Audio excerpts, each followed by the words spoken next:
What's going on, Jets fans? NFL draft. Oh, it's officially draft week.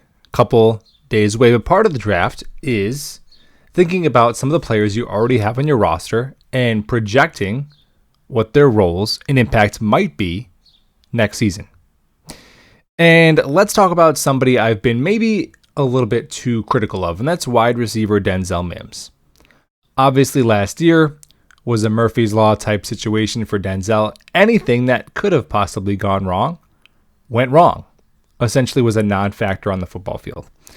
However, what if I told you that Denzel Mims was seriously injured last year?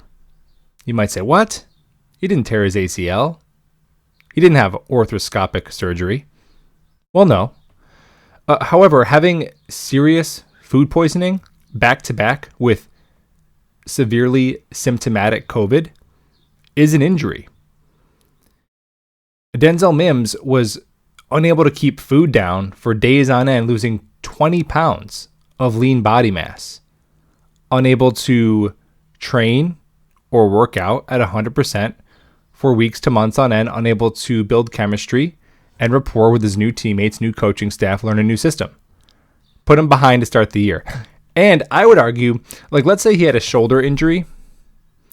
Well, he'd be able to find creative ways with his trainer to work out around that injury and stay in shape. But if you're throwing up for days on end and you lose 20 pounds of lean body mass, your whole body's shot. And if you're symptomatic with COVID, you can't be around your teammates. So I would argue that those injuries may have been worse than some other traditional football injuries. And also, when NFL players are working out within the season, they're training at more of a maintenance level because they have to stay fresh for game day, for practice. They're icing their bodies. They're nursing smaller chronic injuries and inflammation. And then in the off season, that's when they go ahead and transform their body.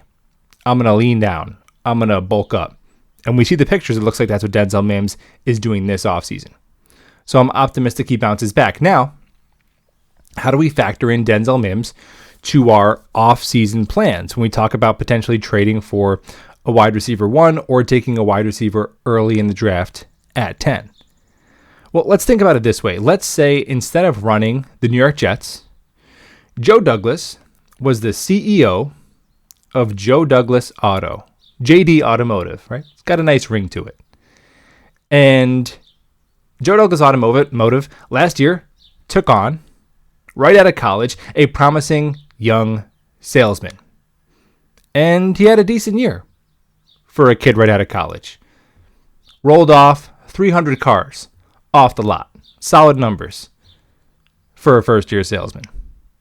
But then, his next year, this kid faced some adversity, some challenges, some illness, and only sold 50 cars. Now, are we going to fire him when we're paying him nothing? And he showed us some promise? No. We're going to give him all the support he needs to be successful. We're going to be optimistic that he returns to the form that we saw when we hired him. However, if we go into our annual outlook meeting, right? We're looking at our projections. And somebody asks, hey, how are we doing on sales staff? Should we bring anybody else in? Well, I can't pencil this kid in for 800-900 sales. I can't do it.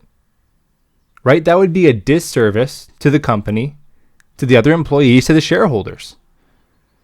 So that's where we're at with Denzel Mims. We're not going to cut him. We're not going to trade him for nothing.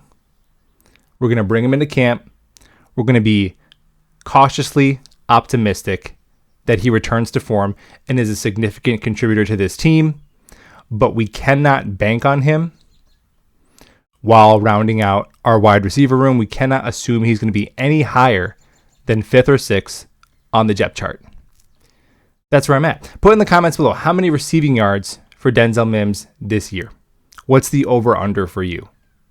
If you like this video, hit the like button. If you love this video, hit subscribe. But either way, let's go Jets.